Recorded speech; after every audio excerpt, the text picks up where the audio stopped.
അനീഷിന്റെ ടീമിന്റെ ഭാഗത്ത് മിസ്റ്റേക്ക് വന്നിട്ടുണ്ട്.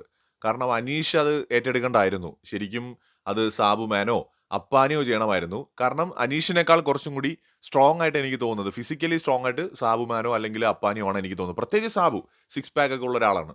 അപ്പോൾ ആ പുള്ളി തൊപ്പിയെടുത്താൽ മതിയായിരുന്നു ക്യാപ്റ്റനായിട്ട്. ഇത് അനീഷ് ഇത് എടുത്തെന്നുള്ളത് മാത്രമല്ല, മൂപ്പർ എന്നിട്ട് ആ ബെഡിന്റെ അവിടെ പോയി ഒളിച്ച് നിന്നത് ഒരു മണ്ടൻ തീരുമാനമായി പോയി അവർക്ക്, അവരുടെ ടീമിന്റെ തീരുമാനം. പക്ഷേ അവർക്ക് തൊപ്പിയുടെ പകുതി നഷ്ടപ്പെട്ടു. ബിഗ് ബോസ് അത് മുഴുവൻ നഷ്ടമായി കണക്കാക്കി അവർ പുറത്തായി.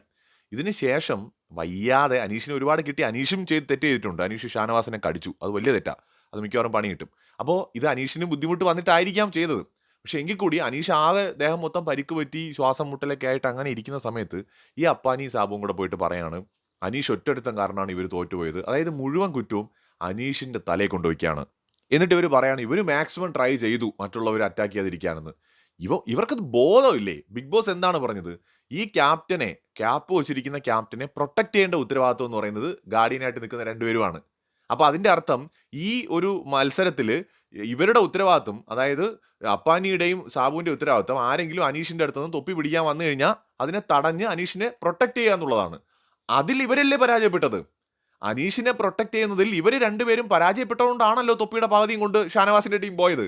ആ ഒരു തെറ്റിനെ, പരാജയത്തെ അംഗീകരിക്കാതെ അനീഷ് കാരണം അനീഷിനെ വിശ്വസിച്ചത് കൊണ്ടാണ്, നിന്നെ വിശ്വസിച്ചത് കൊണ്ടാണ്. നാണമുണ്ട് അപ്പാനി? നാണമുണ്ട് ഇങ്ങനെയൊക്കെ വന്നിരുന്ന് പറയാൻ?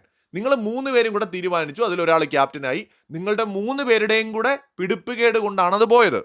അവിടെ പോയി കിടന്ന നേരത്ത് ഓടി ഓടി നിന്നിരുന്നെങ്കിൽ ബാക്കിയുള്ളവരെ പോലെ തന്നെ നിങ്ങൾക്കും സേവ് ആവാമായിരുന്നു. ഇപ്പോൾ ജിസേലൊക്കെ ഓടിച്ചാടി നിന്നില്ലേ അവിടെ? എത്രയോ പേർ അങ്ങനെ നിന്നു. അതുപോലെ നിൽക്കണമായിരുന്നു. അല്ലെങ്കിൽ സാബുമാൻ ക്യാപ്റ്റൻ ആവണമായിരുന്നു. കുറച്ചും കൂടെ ഫിസിക്കലി ഫിറ്റ് ആയിട്ടുള്ള ഒരാൾ. ബുദ്ധിപരമായി ചിന്തിച്ച് ബുദ്ധിപരമായി തീരുമാനമെടുക്കാതെ മണ്ടത്തരം കാണിച്ചു വെച്ചിട്ട് തോക്കുമ്പോൾ എല്ലാ കുറ്റവും കൊണ്ടുവന്ന് ഈസി ആയിട്ട് തോന്നുന്ന ഒരാളുടെ തലയിലേക്ക് ഇടാൻ ലജ്ജ വേണം കുറച്ചൊക്കെ.